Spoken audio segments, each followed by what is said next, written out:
Hey, bonjour, farm friends. Coming to you directly today from the mess I'm about to make in my lovely wife's kitchen.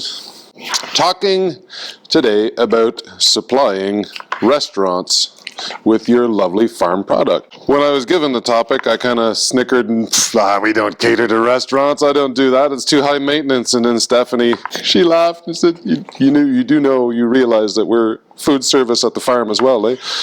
Oh, yeah. I'm one of those difficult restaurateurs. We have to have, today in the pickles we're making, we have to have the Quinn Farm apple cider vinegar. Yes, the regular white vinegar, but it's got to be something special. It's got to be that great meat. It's got to be those amazing vegetables. So sweet, amazingly sweet peppers. It's a challenging thing to do in Quebec because we're seasonal. Things just grow in the summertime, they're hard to get in the winter, and restaurants need to be supplied pretty well year-round. It's just something to focus on if you're looking to cater to restaurants. You got to have a conversation. What do they need? When do they need it? How do they want it? It's a little tricky. Something I don't like doing except for our own market, I guess. Now here's the Farm to Food podcast all about catering to restaurants. Enjoy.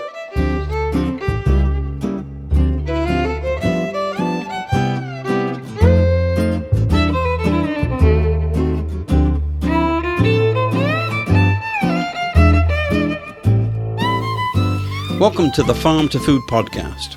I'm Hugh Maynard, publisher of the Gleaner newspaper, the team that brings you this podcast. The theme of this episode is farming for restaurants, where we explore the connections between farmers, food producers, and the people who bring their products to our plates. In particular, the exploration of local food and the connection with restaurants. We have interviews with farmers who produce for the restaurant market, farmers who produce for their own restaurant, many of which are table Champêtre, as we call farm-based restaurants in Quebec, and a chef who emphasizes local produce in his menu.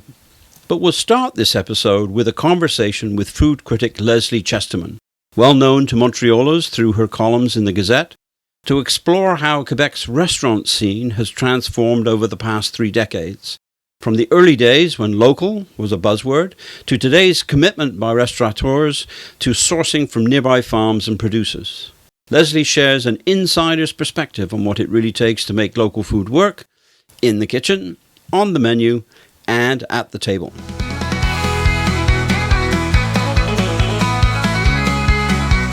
So, welcome to the Farm and Food podcast, Lesley. Nice to have you here. Thank you for having me. I understand that you started your career as a pastry chef before switching over across the other side of the table. What made you make that change? Well, I was a pastry chef. I went to school in the 90s, let's say early 90s, and I became a pastry chef in probably 1991. And by 7 years into the job, I just decided that unless I would open a business, I wasn't too great working for somebody else. I didn't like most of my bosses, and I felt that I was spending my day surrounded by men in the kitchen who would talk about sports or porn, to be honest, in the kitchen in those days. And I didn't feel it was a very stimulating environment. I did go work in France in 2 opportunities where that was very interesting, and I'm thrilled that I did it. But I didn't see a long-term move to go and work in France in those conditions back then.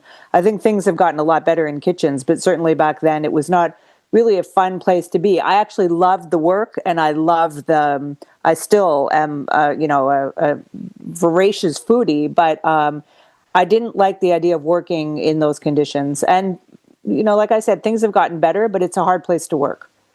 So writing seemed much more attractive. Well, I wasn't a writer at all, but since I knew so much about food, having been obsessed with it for so long and being a great reader about food, and I'd gone to cooking school. I didn't even go to university. I went to ETHQ for 3 years.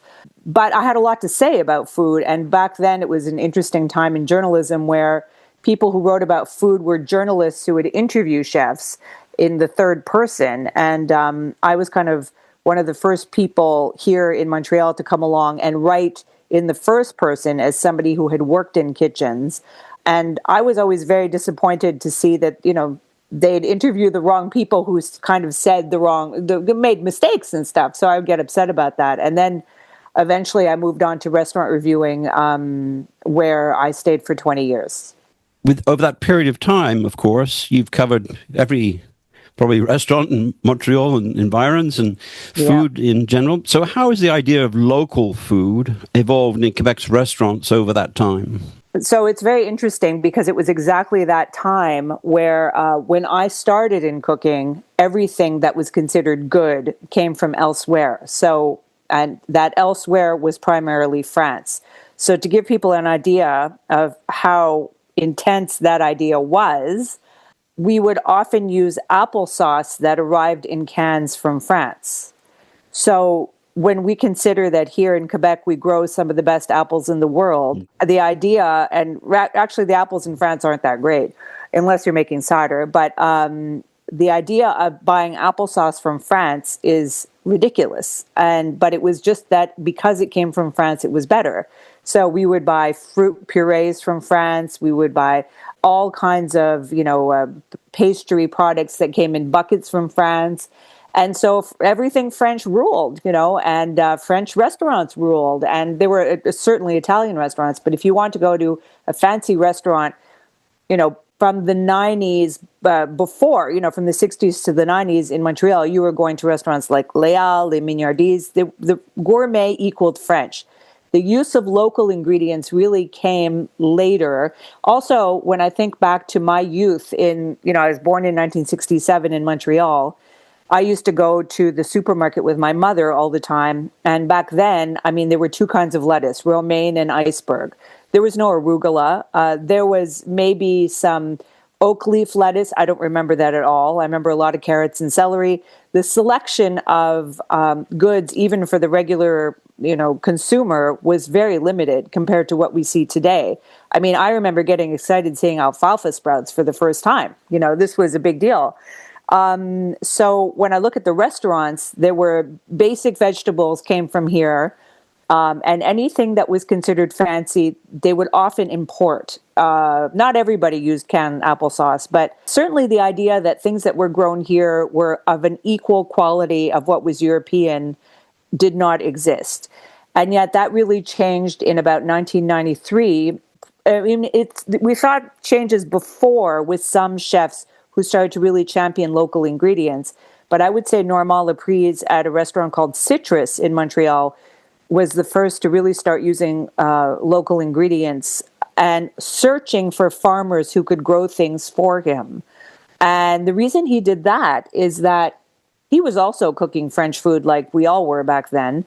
But the owner of the restaurant was a man by the name of Claude Beausoleil.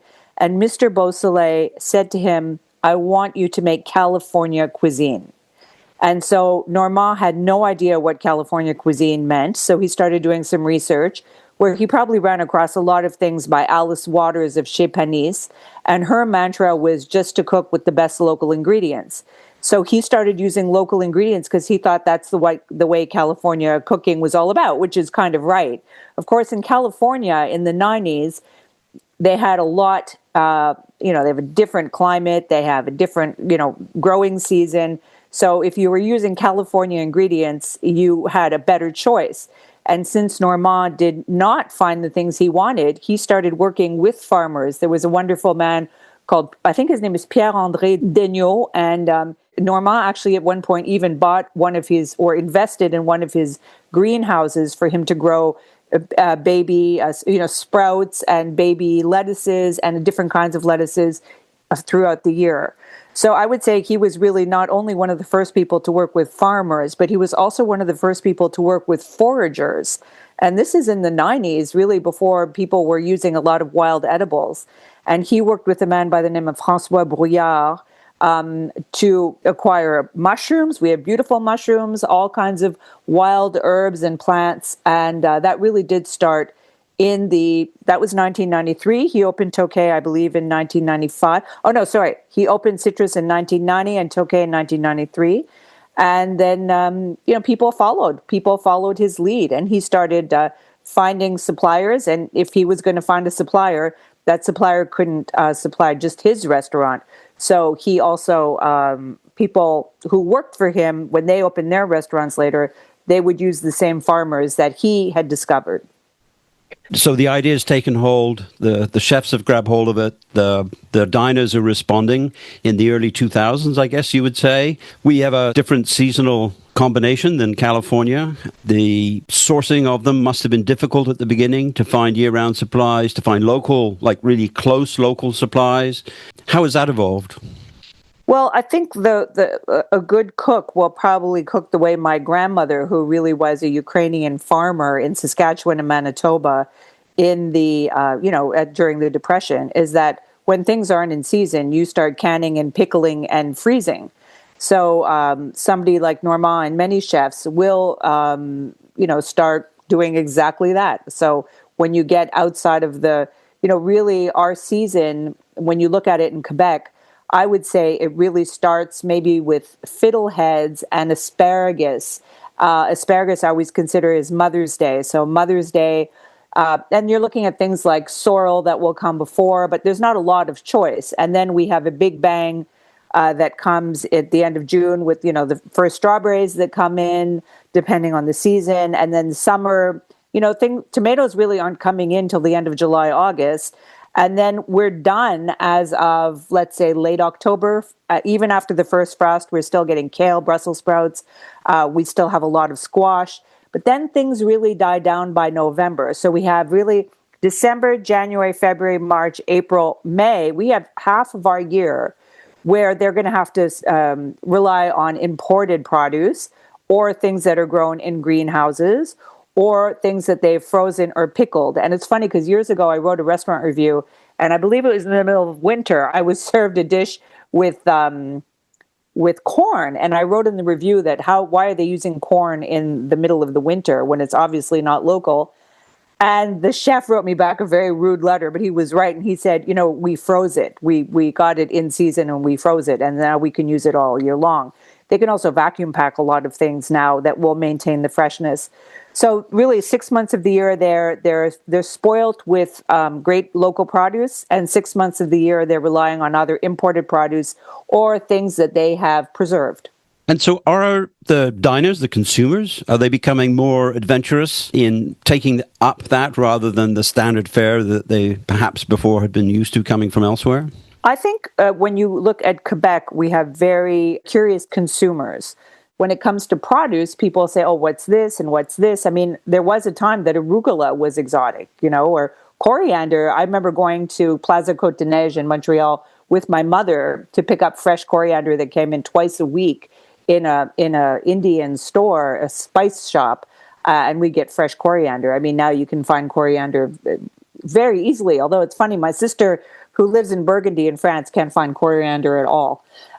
So we are spoiled here with a lot of choice, but the consumers here are very curious, very interested in eating all kinds of things.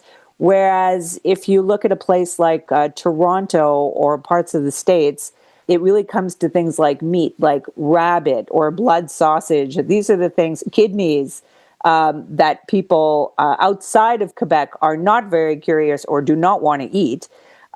Even veal, whereas, here in Quebec, all those things sell very well. And the Quebec consumer is probably the most open and willing to eat, I don't want to say strange things. I mean, it's not about eating bugs. It's about eating, really what we would consider French, Provençal, or country food. I would say anywhere in North America, in all of North America, I would say, the province of Quebec has the consumers that are the most open to eating a lot of things that people wouldn't.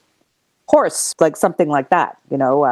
I don't eat horse myself, but I know that here in Montreal, you'd have no problem selling horse, whereas it would be very difficult to sell maybe in Toronto. Very different. Yeah. Right. Yeah. Have restaurants really adopted the story of the food that they're providing, that they're serving, or is it just a branding exercise to try and attract a different consumer? Oh, no. I would say not only have restaurants embraced this way of cooking, that is the secret to really getting a lot of attention, and it's the secret to making great food. It's all about searching out excellent ingredients, and now it's so prevalent that a lot of restaurants we're seeing are opening their own farms. So there's an excellent restaurant in Old Montreal called Monarch, and they have just opened up their own farm Or there's a restaurant farm called Parcelles near Magog, Parcels near Magog. And not only does he have a table Champêtre where he sells a lot of beautiful food in the field of his farm, you sit right next to the garden. He also supplies a ton of restaurants in Montreal with his absolutely beautiful produce. So now, really, the race is to who can get the best produce. And you're also seeing a lot of chefs. There's a chef called Derek Damon who has opened a farm in Oka, I believe, where he even raises pigs. There is a chef called David McMillan who was at Joe Beef, who now has a vineyard, but he also sells produce to restaurants. And there are a lot of people out there. There's a great Nick Hodge who had a restaurant called Ice House, has a place called Sugary Farm in the Eastern Townships. He also supplies a lot of restaurants and to consumers. People can go and buy. So chefs know what they want. And before they would work with a farmer, and now it's so specific that they're actually farming themselves. So then this leads into the economies of scale, which, as you know, the agri-food system across the North America is all about efficiencies and things like that.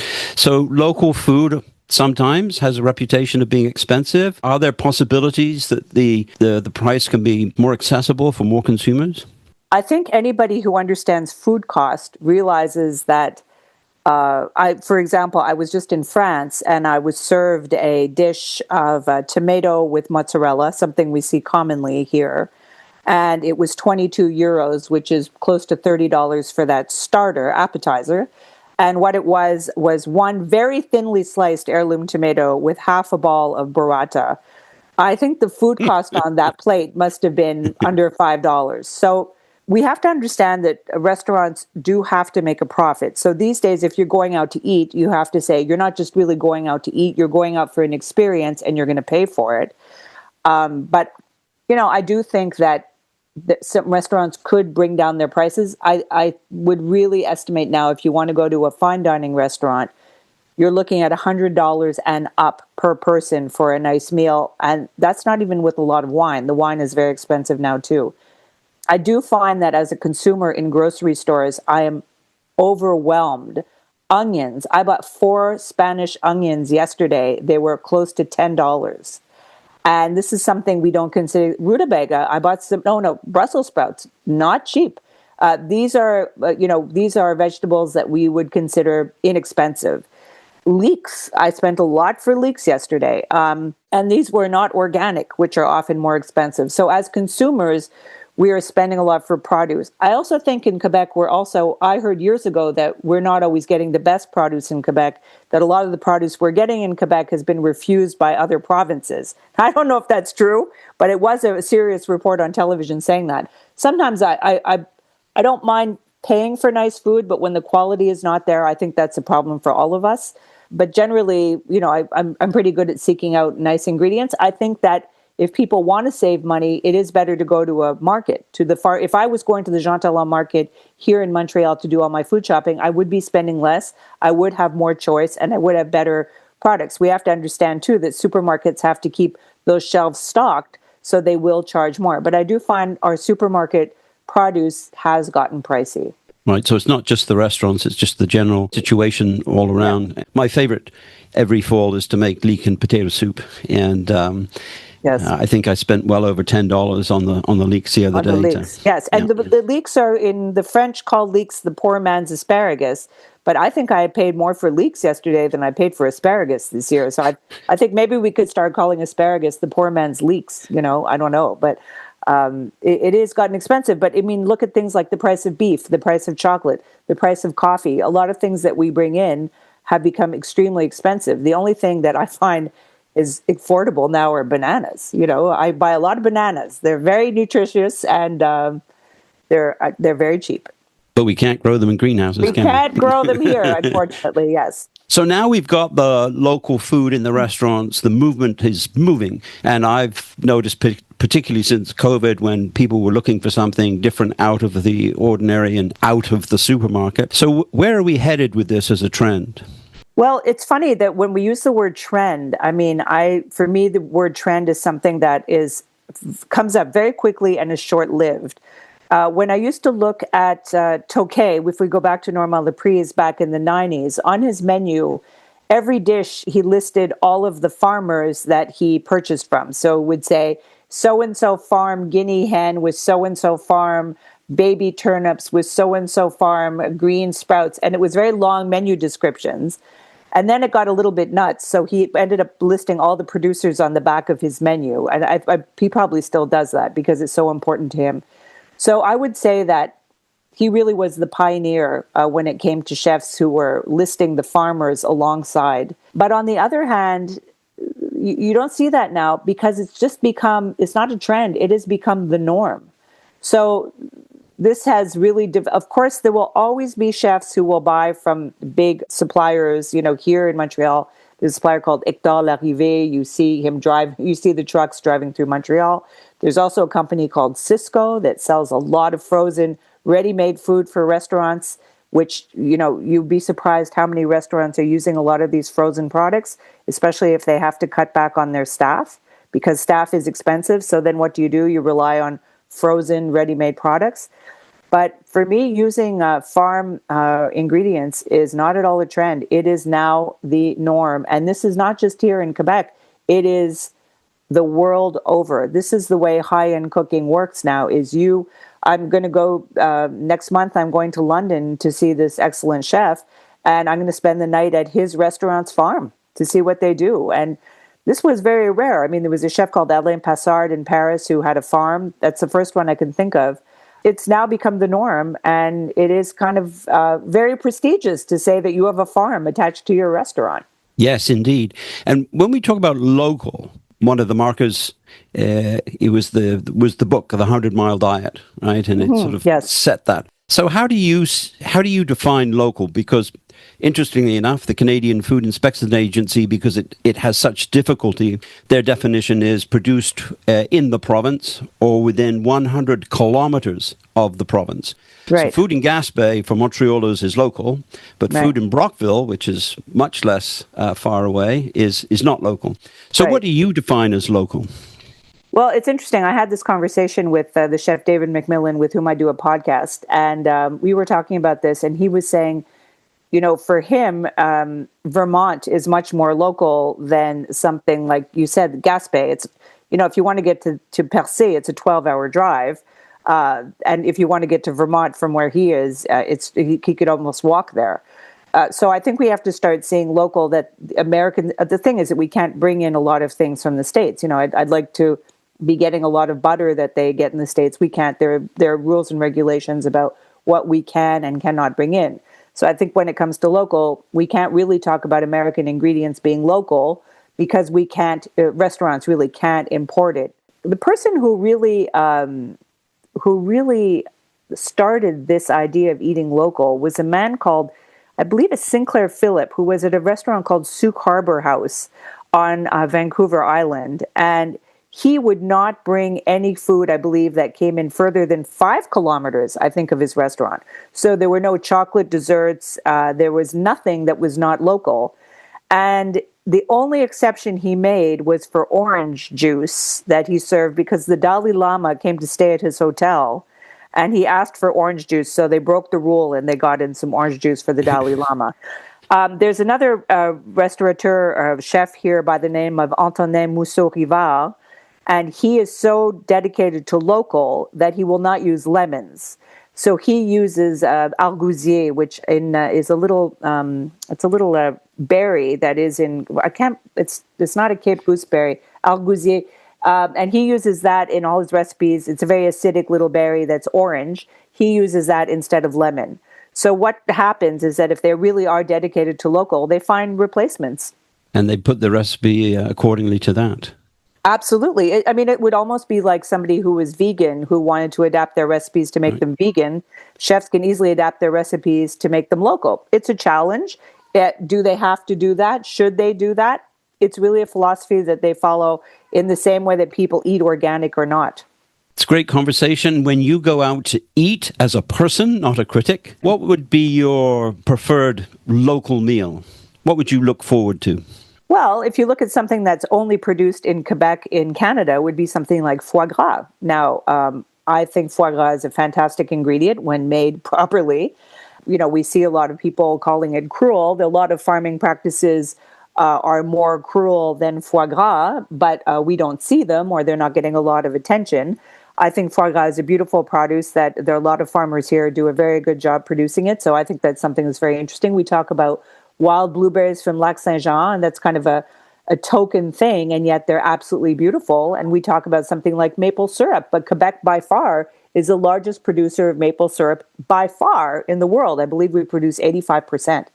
So I like all the cliches, foie gras, blueberries, maple syrup. I still find that I just got back from a month in France, and I think there's a problem here is that we have a lot of produce that's looking nicer and nicer, but it's not always tasting better and better. So I wonder if we're growing, I understand that sometimes we're not growing the most flavorful varieties because a lot of fruits and vegetables have to be trucked and transported. Sometimes things are picked before they're ripe. So I do think sometimes what we're getting on the shelves looks good. Does it always taste as good as it could? I'm not sure. And I think that's why chefs are always seeking out new producers who are trying out different seeds, trying out different heirloom vegetables to have the ones with the most flavor, not the ones that maybe have to go to supermarkets because they have to sit on the shelves or whatever. So I'm really looking for something that's delicious, full flavored. It doesn't have to look good, but it has to taste good. If it's a chicken, it has to be a chicken with a lot of flavor, not just watery. And I think we're all looking for intensity of flavor and a really interesting experience with fruits and vegetables that taste the way they should. I had a pear this morning for breakfast. It was an absolutely beautiful pear because it was exactly ripe as it should be. It wasn't mushy. It had a beautiful texture. It wasn't tough. It wasn't hard. And a good chef, when I go out to eat, should understand produce at its peak. My grandmother, who was a farmer, years ago, I used to get organic boxes. I mean, she's been dead for a while, so it was about 25 years ago. I would get organic boxes delivered to my house of organic produce. And my grandmother would look through the box and she said, I would be embarrassed to sell this produce. And I said, why? And she said, a lot of it is picked too late or they use bad seed. And I know a lot of people jumped on those organic boxes years ago, but it doesn't mean that the people who were growing it understood. I then met the people who were growing it, and they said they were very new to the world of farming, and they were learning. So I really understood why my grandmother said I'd be embarrassed to sell this stuff. I think we were learning along with them. But what is going to come in that box should be grown by people who understand what they're doing, when to pick, what seed to use, et cetera, et cetera. And I think we're all just looking for the best we can find. And I think when I go to a restaurant, I expect certain restaurants, high-end restaurants, to be getting the peak produce. The expression peak produce says a lot. Yeah, true. So you mentioned earlier that you have a podcast, a bit of cross-promotion here. Where can listeners tune in? Yes, so we have a podcast. David McMillan and I have a podcast called Salt Lick, and it's on all Spotify and Apple Podcasts and everything. And we talk quite a bit about farming. We talk a lot about restaurants. He has a vineyard, so we talk a lot about winemaking also, grape growing. That is another, growing grapes is a very interesting topic for anybody interested in farming because the care they have to put into, the challenges of growing organic. David talks about quite a bit, how he's quite disillusioned with this, the rules of growing organic. So we talk about everything under the sun. Excellent. Thank you very much for joining us. Thank you so much. As Lesley Chesterman mentioned, she co-hosts the podcast Salt Lick. What she didn't mention, but we will, is that she has a new book out called Accord. It's in French, and it's co-authored by her significant other, Jean Aubry. The book is an exploration of 12 different varieties of grapes for winemaking. Now, let's take the topic of farming for restaurants out into the Chateauguay Valley. Hi, I'm Heather. I'm from Huntingdon, And local food is very important to me. Reducing the environmental impact of the distance that the food travels, but also supporting our local producers is incredibly important. And it does impact greatly my choices in terms of where I eat out. If I do see that there are local options on the menu, that is a priority for me, because I want to support our local producers to keep them producing for many years to come. My name is Melissa and I live in Hemmingford. Local food is very important to me. It really impacts where I decide to go and where I shop. So I'm really happy to have a local casse-croûte that uses lots of local ingredients. Our news editor, Sarah Rennie, has talked to several farmers about the way they produce food for restaurants, looking at the difference between that and, of course, sales to individuals at farmers markets or even community-supported agriculture. So what are some of the differences, Sarah, in the approach, the way that vegetables, other fruits, products should be grown for restaurants? So the main difference is actually that when you're working with a restaurant, you need to have a stable supply and it has to be continuous. So, for example, if that restaurant wants carrots every week, then you need to be able to be producing carrots every week throughout the entire season, as opposed to a CSA basket, for example, where you want to have a lot of diversity. So you want to be introducing something different each week so that people aren't getting bored and they're not, having to eat the same thing week after week after week. So that's probably the main difference. The other thing is that you're working much more closely with the chef. You have to be able to basically have a working relationship together, and that starts probably right around now. So around the end of October, mid-October, end of October, you start planning for your next year. So you start talking to the chefs. What do they want? What do they not want? What worked well? What didn't work well? And so it's actually a big planning process on the farm as opposed to CSA baskets where you're really just, pulling things out of the ground each week, and it's more based on seasonality. And seasonality is a big issue because, of course, we have something called winter where we live. And you can store carrots, but you can't grow some of the fresh vegetables. Broccoli, for example, doesn't store all the way through the winter. How do they approach that? Yeah, no, broccoli, if you can get it to store for 2 weeks, you're lucky. So essentially, market gardeners right now who are producing greens throughout the year have heated greenhouses. And so it's a bigger, whole different ball game from some of the smaller farms that are working with tunnels that basically end their season as soon as they start getting frost. So they're using propane, and some of them are using thermopumps. There's different ways that you can use heat at this point to be producing vegetables throughout the winter. But you need to keep your temperature, obviously, in a minus 30 outside. You still have to have your greenhouse at about, a minimum of, 3 to 6 degrees kind of thing so that your lettuces are staying nice and crunchy, but not too crunchy. And that's expensive. When you're working with propane, it's very, very expensive, especially, for example, if you are working, say, with a thermopump system and you lose power overnight, all of a sudden your emergency generator has to kick in, and at that point you are burning an incredible amount of fuel just to try to keep your greens from dying. And so with that extra cost, is the kinds of premiums you need from a restaurant market to be able to make that continual supply which the restaurants need? I think if you're working with enough restaurants, then it would start to make sense. But so, for example, for very small market garden farms, you're having to pay quite a bit in order to just have greens throughout the year. At the same time, if you want to be competitive at this point, and if you want to get into the restaurant market, you have to have that heated greenhouse. So farming with the weather is a challenge at the best of times, and those of us who are not far away from the past summer, where there's been ups and downs, there was lots of rain in May, it was very dry in August. So how do you accommodate that when you're looking at a more consistent supply for the restaurants? It's complicated, for sure. It's actually one of the questions that I asked Claude Lauzon, who she works for the Femmes du Quatre-Temps in Hemmingford, but she also is one of the co-owners of La Fermette, which is in Hemmingford as well. She and her partner, Justine Chouinard, when they decided to launch their own farm, they decided to do it in partnership with restaurants in Montreal so that they had that stability right from the get-go.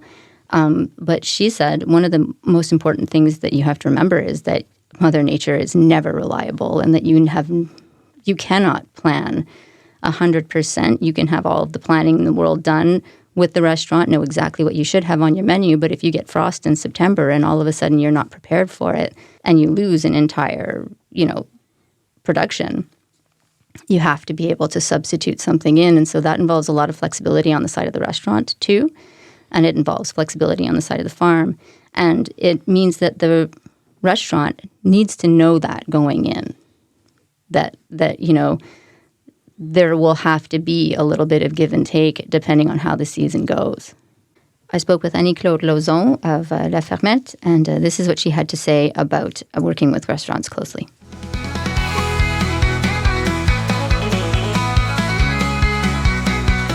Je pense qu'en agriculture, on ne peut jamais avoir une prévision 100% certaine. On travaille avec le vivant, on travaille avec les intempéries climatiques, les insectes, les maladies, beaucoup de facteurs externes qu'on ne contrôle pas.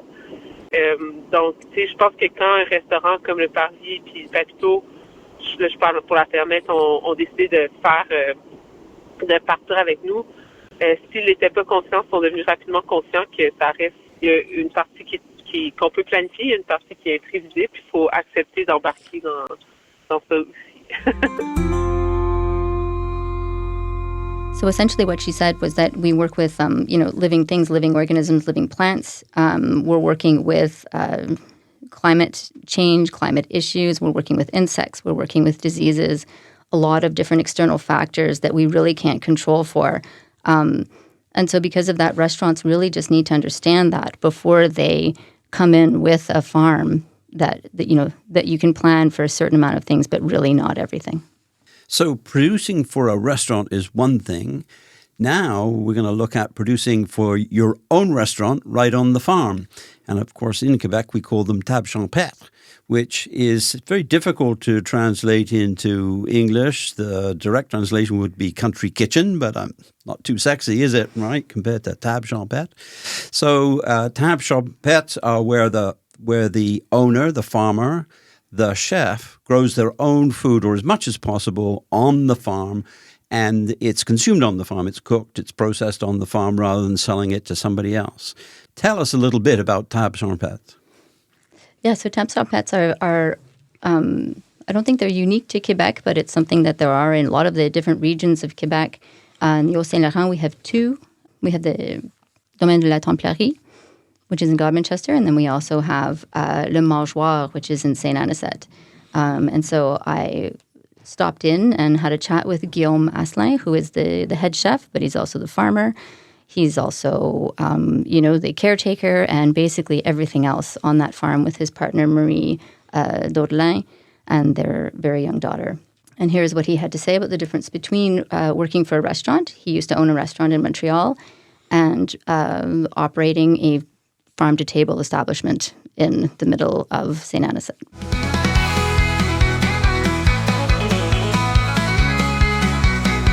So was the plan always to start at table Champêtre? Yeah, it was what we wanted to do from the beginning. Table Champêtre, bed and breakfast. We wanted to raise all the meats that we were going to use on the table Champêtre or in the boutique. We also sell different cuts of meats. We want to raise as much as vegetables that we can grow. Fruits take a little longer, but we started early, so we're starting to see the benefit of that 5 years later. Yeah. You also owned and you were a chef in Montreal before you guys decided to move out here. Yes. Can you tell me, what's the difference? It's big because here we see everything from start to finish. So the calves are born here, the billy goats are born here. We raise them with love, and then after that we honor them in the kitchen. But the restaurant, the different thing is you always have to order everything you're gonna use. Here we create with what we have. So what's available, the season, the cuts of meats, because in a restaurant if say you want to serve bavette to your customer, then you order 50 kilos of it. Beef gives us about 2 bavettes, maybe 2 kilos. So we don't serve it to customer. We keep all the nice cuts to sell in the boutique, and then we use all the different cuts that people are not used to or don't cook as often.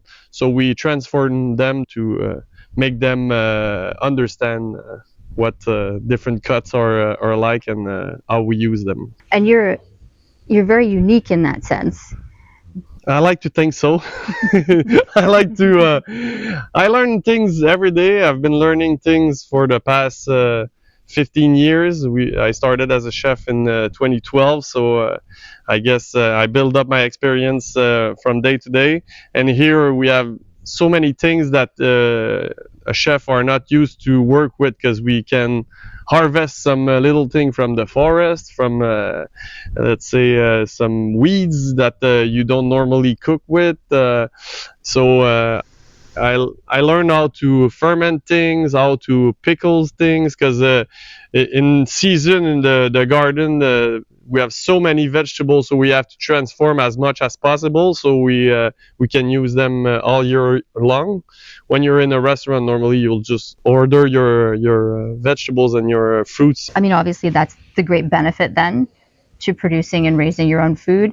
Are there any disadvantages? Not really, is because if we sometimes we don't. There are some kinds of vegetables we don't want to make because it's too labor intensive. So we have some really nice gardener right next by. So we talk with them before the season what we like to have for the season long, what we would like to have as conservative vegetables, and then we balance what we have with what the other have in the region, so everybody helps everybody out.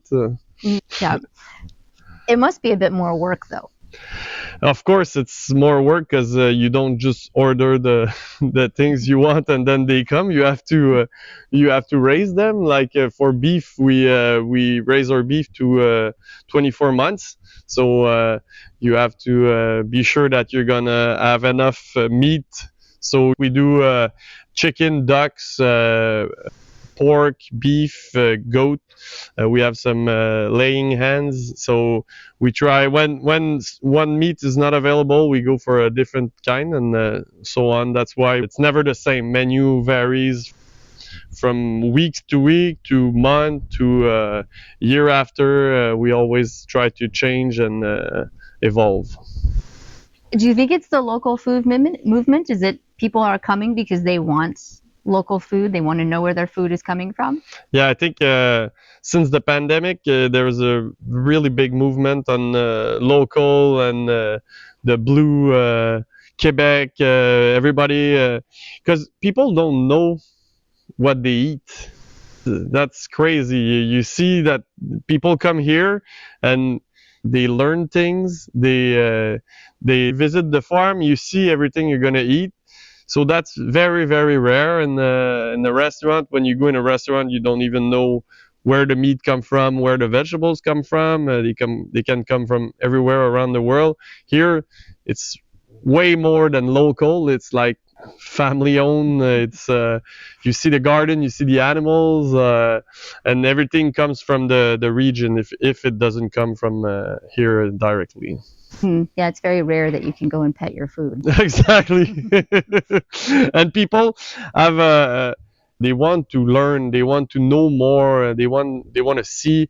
They come here and they're like, oh, I would so much like to come and help you. Do you take it? Sometimes, yeah. Some people come and they help us. No, for sure. It's a lot of work. And then, of course, Mother Nature makes things very complicated. Yeah, obviously. exactly. Like we were saying, this summer it was hot and it was dry. Other years it's really wet. Yeah. You guys must just be so flexible. Yeah, you have to. So one week, if you think you're gonna have vegetables ready and they're not, you have to figure out a way to replace them. Or if you lose an animal to sickness or to an accident, you have to be always agile when you work. So we don't you always have to plan. We plan the year, the week, the month, and then plans have to change all the time. So sometimes there's a freeze that's coming. You didn't see it coming. Then you have to pick up all the squash. We did that. We had 1.3 tons of squash in the field. So and sometimes you think you're gonna have tomatoes for 2 months, and then you have a freeze, and all the plants are dead. You have to pick up everything. You have to transform everything. Sometimes you plan to transform one vegetables, and then you have too much of another one, so you change the menu with it. You try to put it as much as possible in everything, and teach people that they're eating this because it's seasonal and it's fresh. And people like that approach. Yeah, they love it. They can eat tomato in 4 course and have it as very different things, and then they just see it as a good meal. Fantastic. All right. Well, thank you very much. You're very welcome. So, Le Mangeoir is just celebrating its 5th anniversary, which is, for any kind of a restaurant post-COVID, could be considered a success. And it's grown so significantly, it's now become one of the region's top agritourism destinations. So what's it like to see your own produce grown on the farm and then served in your restaurant? Yeah, so Guillaume, I mean, he's obviously very passionate. He really likes that side of things. Certainly from my own perspective, our market garden works very closely with Didier Lemoulic, who is the head chef at Citron Basilic in Huntingdon, which is a French restaurant and absolutely delicious. And when we're picking our vegetables, for example, we pull beets out of the ground. It's very rudimentary. They come out of the ground. We wash them. We bunch them. They go on display at a farmer's market. People buy them, and that's kind of where our relationship with them ends. And we don't really know what people are doing with them behind closed doors in their houses, right? But when we go to the restaurant, it's always kind of surprising and shocking to see just what chefs are able to actually do with, something like a beet. So one time Didier sent us a picture, and we had given him this gigantic Grex beet, which is this very big golden beet. And for us, again, it's something that we just slice up and put on pizza or, grate and put onto a salad. And he had created this layered salad with some kind of cheese, and there was a red beet coulis that he had put on top, a dressing, and it just looked like this piece of art. And it's so far removed from the beet that we pulled out of the ground, we couldn't believe it.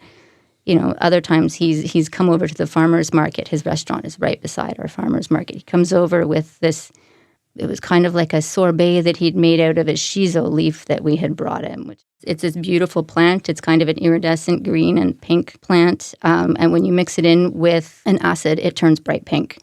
And he had made this sorbet that he brought over to the farmer's market and had us try. And, we were telling people that, they could put it into their tacos with fish and that it was quite good in, Asian cuisine and stuff like that. And just, so he's, I think chefs are visionaries and they see things very differently than we do when it comes to vegetables. How much is cooking and how much is creativity, right?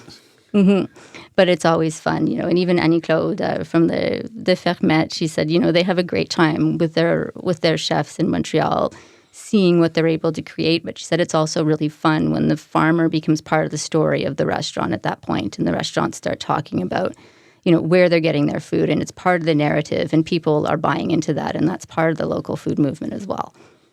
The story as well as the quality as well as the creativity. Mm-hmm. Yeah, all three of them together sort of are a winning recipe, and we see it, with the Fermette and their restaurants in the city, and definitely with the Mangeoir. So it may seem a bit of a contradiction to use the term fast food when we're talking about local. When McDonald's and KFC and all that come to mind, but there is fast food in the local food movement. Tell us a little bit about that at Gary's restaurant in Howick. Yeah, so I spoke with their head chef, Mckell-Craig, and, he had a lot to say about how you can actually have local food at a fast food restaurant, and that it's not actually that much of a clash. And so I stopped in and I bought a burger, and this is what we had to talk about.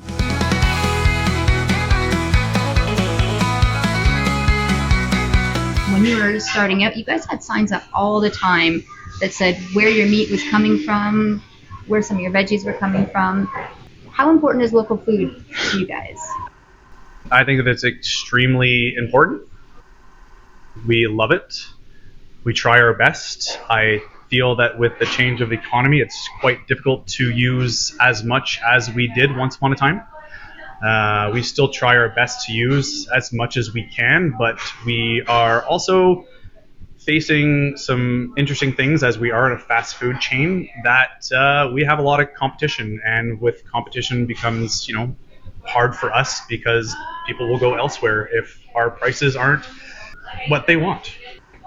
And so, the price of everything has gone up. The price of local food you're finding is even more expensive? Yes, I do find that some things are a little bit more expensive. Some things we can still keep. We've always had potatoes come from just down the road. They come from 15 minutes down the road. Cheese is from Quebec. So there's certain things that we're able to keep. Thankfully, my wife actually put in a huge garden this year. So a lot of our vegetables we grow specifically for our events or for the restaurant. So we did a chicken parm sandwich the other day. All the tomatoes are from our farm, our garden with the basil and all that. So we're trying to do a little bit more within ourselves. And it's, just trying not to buy as much, but yeah. Yeah. And so meats and those sorts of things, that's where the expense is. Yes. The price of meat has gone up, and we try to still use it for events and stuff like that, but just for a fast food chain, I find that the prices are a bit harder for us to use.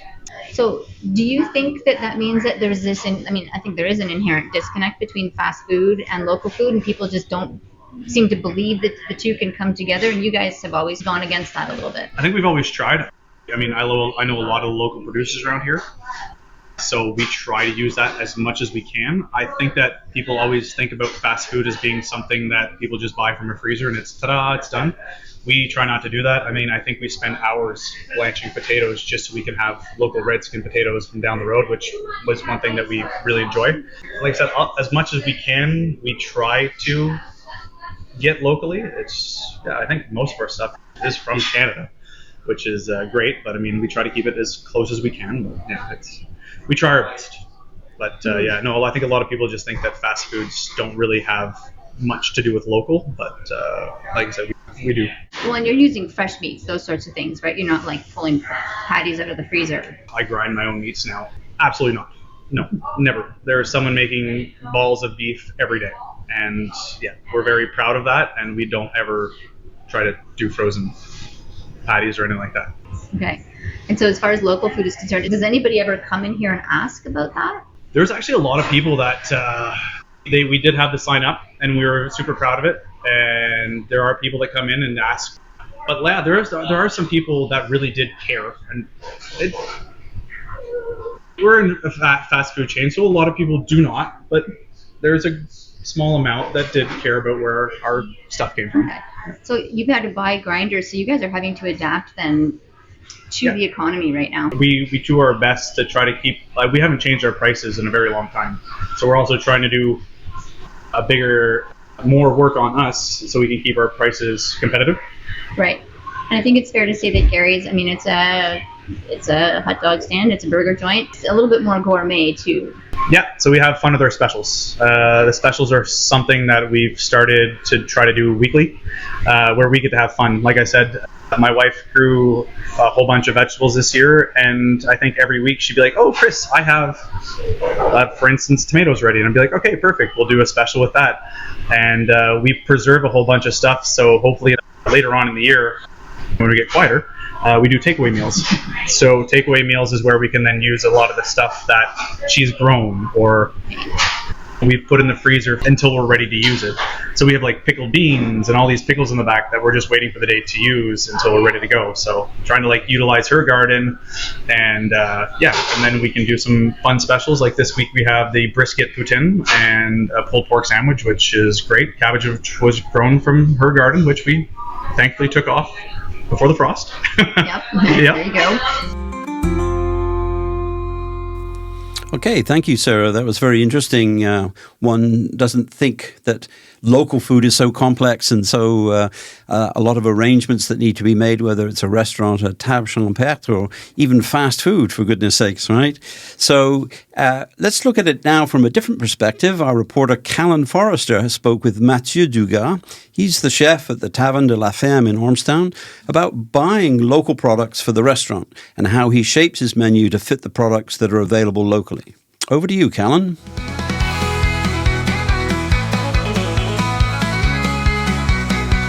Welcome to the podcast, Mathieu. You are the chef at the Taverne de la Ferme, which is obviously a local staple that a lot of people love. Obviously, the Taverne uses a lot of local products in the stuff that you make.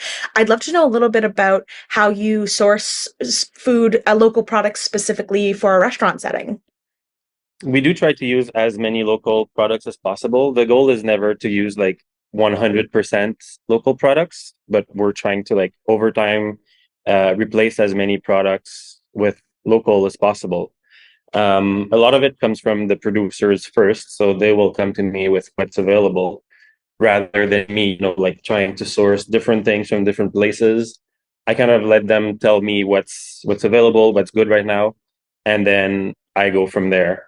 There's a lot of local farms that we work with that we have a really close relationship with, like Jardin de la Résistance or many different meat producers. It's so cool that you're able to work so directly with the community and sort of bring in these different farms into one restaurant. I'd love to know a little bit about the process of using local products and if you are creating dishes for the products that are pitched to you, or if it's more you take the products and use them in a menu that you've already created. How does that sort of work? Yeah, my approach is really to start with the producers and what they have, and then I create the menu. For that, we do have to change the menu pretty regularly, which can be a challenge, but it's also good because it forces us to be creative, and keep reinventing ourselves.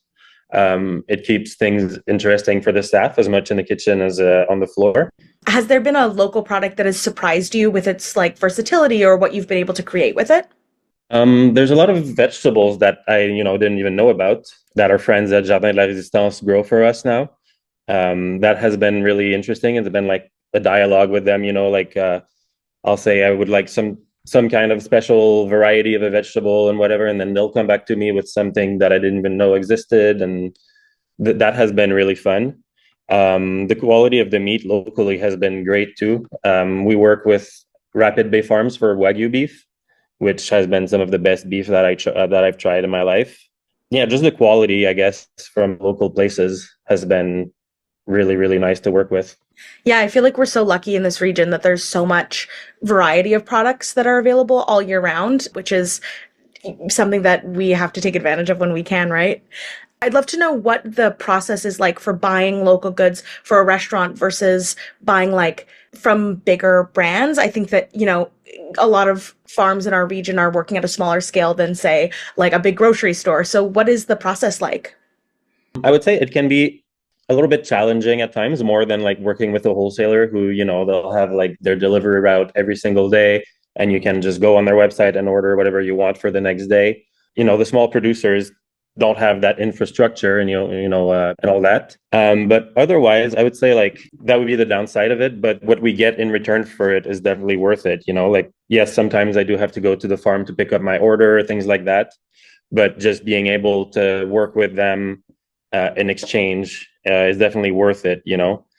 Like I said, the fact that it's more of a discussion and we can get special things grown for us, or we can reserve a certain cut of all the cows from a farm because we want to use on our next menu.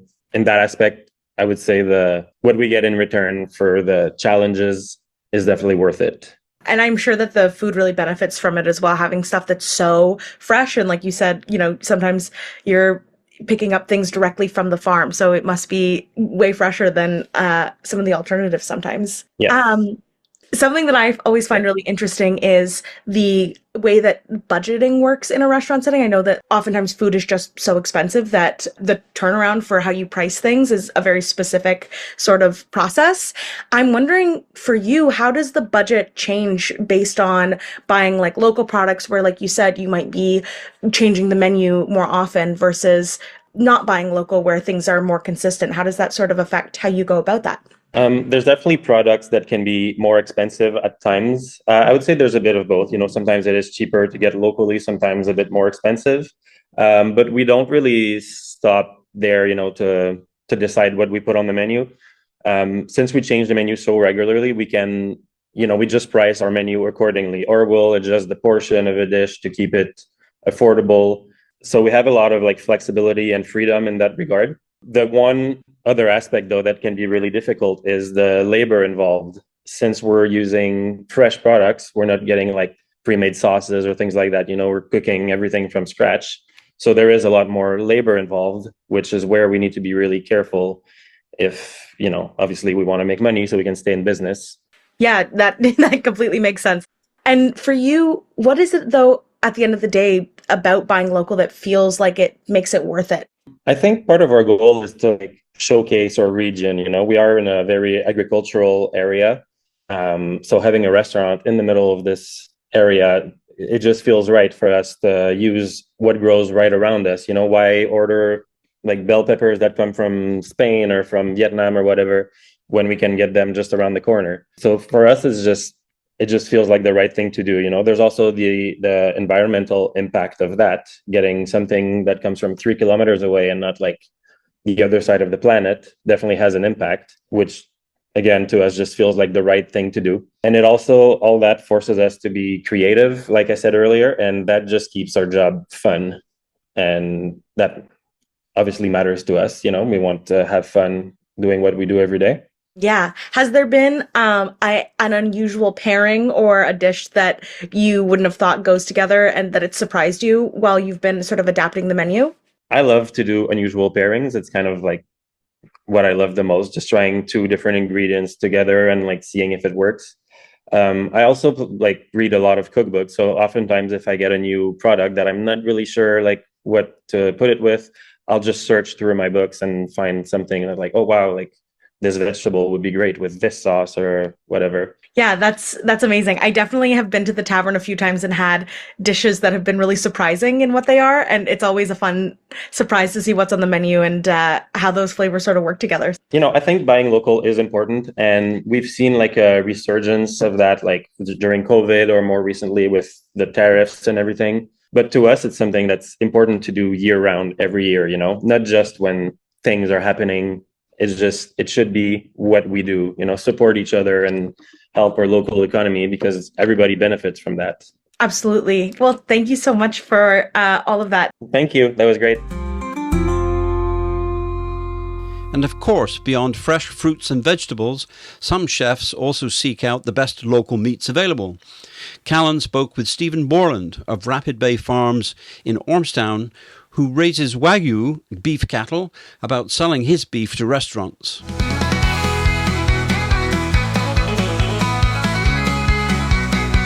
Stephen, if you want to go ahead and maybe introduce yourself, tell the listeners a little bit about your farm and what products you have to offer, I'd love to learn a little bit more. Yeah, so my name's Stephen Borland, and I have a small dairy farm on the Island Road in Ormstown, and also have a red Wagyu herd, which is a beef breed from Japan. The actual name is Akaushi. It's the only red Wagyu herd in Canada.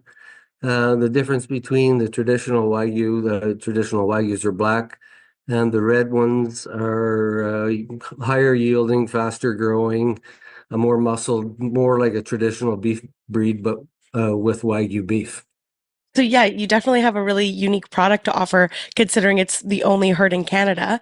I spoke recently with Mathieu from the Taverne de la Ferme, and he mentioned that he uses your meats in a lot of the dishes that they make at the tavern. And I'd love to know from your perspective as the person who is producing these products, what is the main difference for you between preparing products for a restaurant versus an individual buyer or a family?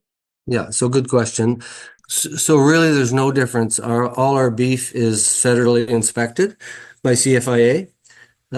So any beef that we would sell to a private person or a client or a restaurant is processed identically the same. So we'll be selling cuts from an animal to restaurants and to private clients from the same animal. So totally produced the same, packaged the same, and yeah, so there's a big selection, and the tavern, they'll use different cuts for different recipes, and they use our ground beef in their burger.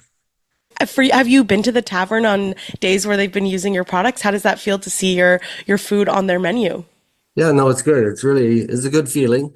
My hat's off to them. We were there recently. I never have our burger there because I have them at home. But I noticed this time especially they have a long list of local producers on their menu. It's pretty impressive. And are you supplying food to other restaurants as well, or are they the main one? In this area, they're the main one. We sell beef to a couple of high-end restaurants in Toronto. One's called Jacobs and Company, and a new one, is a Michelin restaurant called Roxanne. And we've also sold Jersey beef to Joe Beef in Montreal. So you mentioned, the process is the same between if it's an individual or if it's a restaurant. I think when it comes to farming vegetables and stuff for restaurants, it can be tricky, right? Because it's so dependent on weather and how the season is going. And it's hard to always know exactly how much is going to be produced. How do you sort of manage knowing how much beef to sort of produce each year? Does it feel reliable? Yeah, so we don't, we're not a large beef producer. Most of our livestock is sold as genetics. So we would sell most of our males for reproduction, but we do some beef, obviously, and we use it also especially in the Wagyu business, marbling and the appearance of the meat is very important. So you need to show what your cattle are producing, and a lot of that is based on the genetics. So we make sure that we do enough so that we can show off our genetics, and we haven't had any trouble moving it along. So we've just got a nice balance there.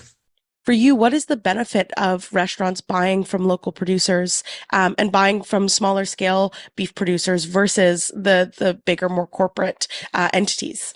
Well, I think from the consumer standpoint, knowing where your food's coming from is important. It's important to me. I think it's important to everybody. So if you know that it's being produced and purchased locally, you know that it's safe and the quality will be there. So, I think it's just the way people like to eat now. They like to know where it's coming from. And it's just a good feeling to know, like, you go to a big supermarket and you see different foods and it comes from all over the place and you're just not sure how it's all been handled. So it's just the security and the safety of the food. The difference between Wagyu beef and regular beef is I think the finishing process is a little different. Traditional beef are usually in large feedlots and fed a lot of silage-based ration, where our cattle are raised a little longer, a little slower to let the quality of that marbling develop on a less silage-based, more of a grass type ration. So that would be the difference, in the Wagyu opposed to like traditional beef breeds and feedlot management. But no, that's about sums it up. Cool. Well, it was so great to learn a little bit more about your process, and great to know that we can get your products right here in the Valley. Great. And now, to close out the show, we have a few news briefs about agriculture and agri-food from across the province.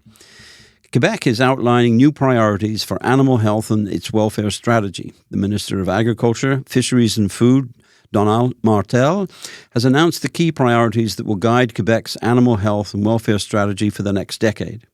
Speaking at the 15th annual partners meeting in Drummondville recently, held under the theme Together for the Future 15 Years of the Strategy, Martel outlined 3 strategic objectives for 2035. Communication, to improve the information sharing partnership, and to strengthen collaboration across sectors. And then the third one is innovation, to promote new and sustainable approaches. Created in 2010, the strategy brings together more than 90 partners from the agri-food, animal health and public health sectors under the international One Health framework, which recognizes the interconnection between animals, humans and the environment for their well-being. The renewed focus aligns with Quebec's 2025-2035 agri-food policy, feeding our ambitions. Farmers are mobilizing against Quebec's carbon tax, as it's called. La Terre de Chez Nous, the weekly French-language farm newspaper, reports that farmer groups across Quebec plan to step up pressure on the provincial government to end the carbon tax, arguing that the provincial carbon exchange system is inflating the cost of diesel and propane used on farms and undermining their competitiveness. At an October the 2nd press conference, the Montérégie Fédération of the Union des Producteurs Agricoles, or UPA, called for farmers to be exempt from the carbon exchange, with First Vice President Paul Doyon urging the Minister of Agriculture to act before the UPA's annual convention in December. The UPA and its regional federations plan a coordinated mobilization this fall. The Quebec grain producers have highlighted a 10.5% rise in the price of carbon, noting that grain producers have contributed an estimated $125 million to the Electrification and Climate Change Fund since 2013, about 26% of agriculture's total share, while receiving only 1.5% of the fund's investments.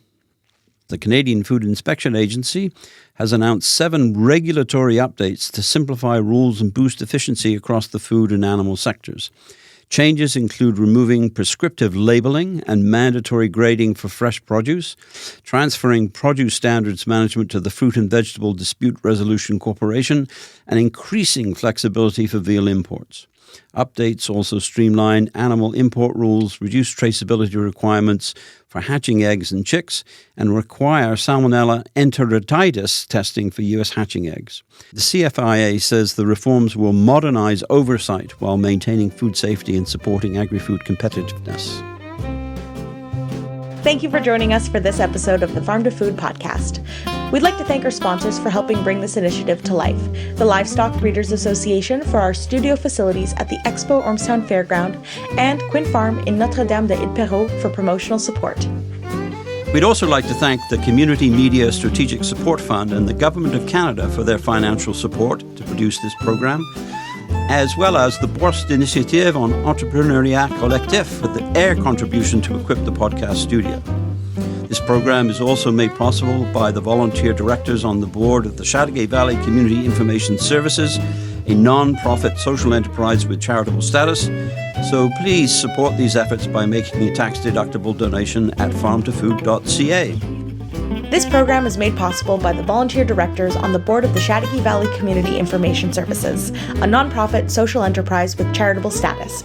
We would love your support to keep this podcast going. Donations can be made at farmtofood.ca, and we can issue a tax receipt for donations over $25. And of course, our thanks to Farmer Phil, who opened up the show.